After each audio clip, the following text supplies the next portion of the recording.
صباحكم زي الفل ومعطر بذكر الرحمن. عاملين ايه يا امارات يا احلى اخوات في الدنيا حبايبي سند امها؟ ما تحرمش منكم يا رب. المشاهدات بتاعت الفيديو اللي عدى ده ضعيفة جدا، يا رب كده تدعموني وما تحرمش منكم يا رب. الدهنة اهي، شايفين جمالها؟ شايفين الجمال؟ ما شاء الله عليها. والله فعلا اللبن اللي اتحط على الدهنة فرق كتير.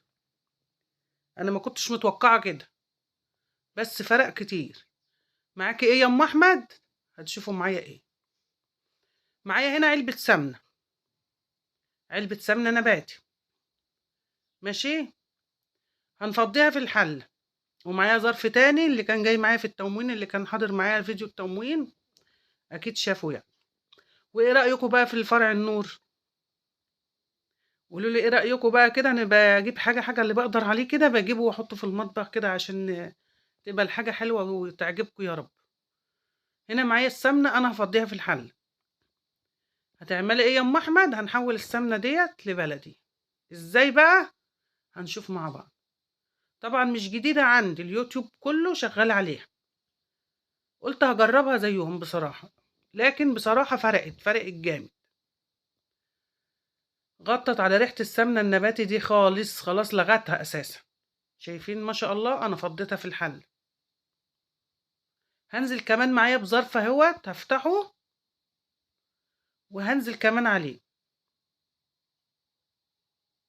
وكل عام وأنتم بخير، ما تحرمش منكم يا حبايبي. كل اللي سأل عليا داخل مصر وخارج مصر ما تحرمش منكم، وربنا يديمكم نعمة في حياتي يا رب، ويرزقكم بصلاح الحال كده واحنا معاكم يا رب. قولوا امين. هنا السمنة انا فضيتها على بعضها اللي عندي. اما الاقي يا ام احمد هنزل بكوبايتين لبن على طول كده يا ام احمد. هتغلي كده وتتصفى مع بعضها على النار، وهتاخدي احلى نتيجة. بس اهم حاجة هتبقى ايدك فيها واخده بالك منها على النار. ماشي يا حبايبي؟ الله اكبر الله اكبر، ما شاء الله الظهر بيأذن اهو. هنا حطيت السمنة على اللبن على النار. ماشي يا حبايبي؟ هنا شايفين انا واخداها معاكم واحده واحده ومرحله مرحله. هنا ما شاء الله غلت اهي. طبعا اللبن كله لسه تقريبا على الوش، ده كله هيسقط في الحله وهيديك المرته بقى، او اللي هي العجوزه اللي بيقولوا عليها، او الملوحه. ماشي. فانا ماشيه معاكم مرحله مرحله يا حبايبي كده. تابعوني وشجعوا اختكم. بالله عليكم لايكاتكم، عشان اللايكات ضعيفه جدا. شجعوني بالله عليكم. انا ماشيه معاكم كده مرحله مرحله. ده كان امبارح يا حبايبي، وانا بسجله النهارده تاني يوم الظهر. الاكل ده بقى تاني يوم اللحمه ما كنت جايباها ارميه، لا حته جبنه حادقه، طبق ملوخيه ناشفه فورته، الدمعه بتاعت رجول الفراخ زي السكر اهي، والرز وكل حاجه زي العسل، وجرجير. ايه رايكم في المفرش الترابيزه بقى اللي انا جبته برضه اهو في المطبخ؟ ايه رايكم؟ اللي بلاقيه يا حبايبي وبقدر الاقيه في المكان اللي انا فيه بجيبه واستعمله. ايه رايكم بقى في الاكل؟ عيش محمص، الاكل اللي اتبقى مننا مش هنرميه طبعا، نرميه ليه في الغلا اللي احنا فيه ده؟ جبنه حادقه اهي وجرجير وما شاء الله، والاكل زي الفل. رجعنا تاني فين؟ على سمنتنا. السمنه الله اكبر عليها، مرحله مرحله اهي انا ماشيه معاكم. اللبن اللي كان فوق الوش نزل تحت في الحله. تشجيع لاختكم محمد.